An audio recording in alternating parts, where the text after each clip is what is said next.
our society has been attacked by what we call the woke and the change of morals and culturally acceptable or societal acceptable behavior that wouldn't have been acceptable when I was growing up, which has been a while ago now. But the thing is, I think the change has really damaged established relationship types like friendships. A lot of times you see two women walking down the road, and right away you wonder, are they gay or lesbian, whatever you want to call them? Or if you see two guys walking down the road together, that flashes into people's minds right away, and it ought not to be that way. If you are gay, if you are lesbian or whatever, I'm not judging you. I'm not judging you. I have sins in my life that are probably equally as would make people unhappy. But anyways, friendship is what I want to talk to you about today. And I found a very short piece which is based on 1 Samuel, 2 Samuel, and 1 Chronicles. And I want to share that with you because it's about a friendship that was nothing less than astonishing. And that's the Jonathan, devoted friend of David.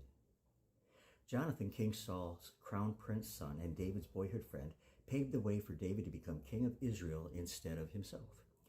The love between Jonathan and David is the Bible's most beautiful example of friendship, and it signifies a hope that is intricately woven into love at its best, and is typical of God's love for man, a love that springs from God's creative power and moves towards a good that is harmonious with that power. After his victory over the Philistine giant Goliath, the young David visited the court of King Saul and met his son Jonathan, and there grew up between them, and this is quoting the scripture, a love passing the love of a woman. And that friendship was sealed by a covenant that they made together, 1 Samuel 18, 1 through 4, at which time Jonathan, to show his love and respect for David, gave him his princely armor, even his sword, his bow, and his girdle.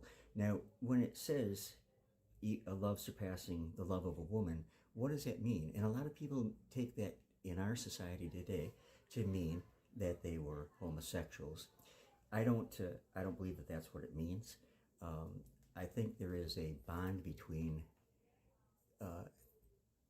two friends that shines beyond,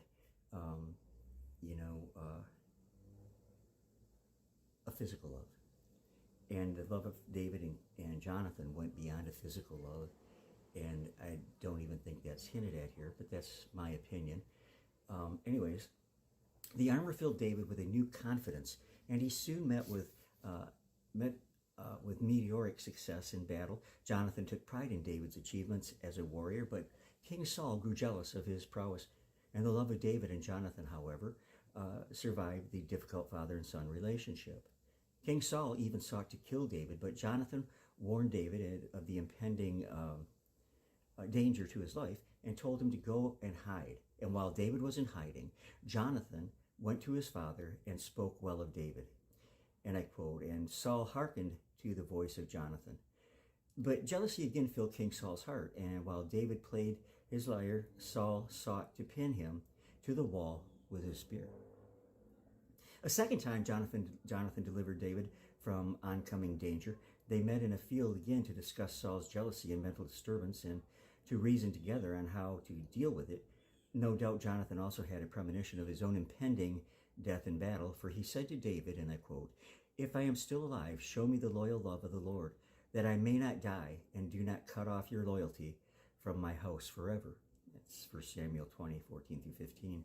And David and Jonathan concluded their visit with one another and concluded their oath with one another of their love and allegiance to each other. And afterwards, Jonathan pleaded with his father for David's safety, but the disturbed Saul was more infuriated than ever, and all Jonathan could do was warn David once more of his father's mental illness. Now, in order to strengthen David's courage, Jonathan said to him, "Fear not, the hand of Saul my father shall not find you.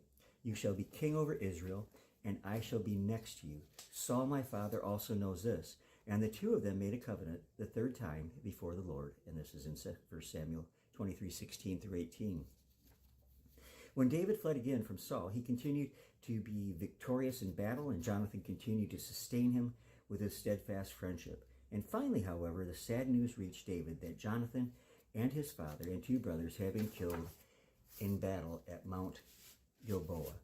This prompted David's moving elegy in 2 Samuel 1:17 through 27, in which David lamented, Jonathan lies slain upon the high places. I am distressed for you, my brother Jonathan. Very pleasant have you been to me.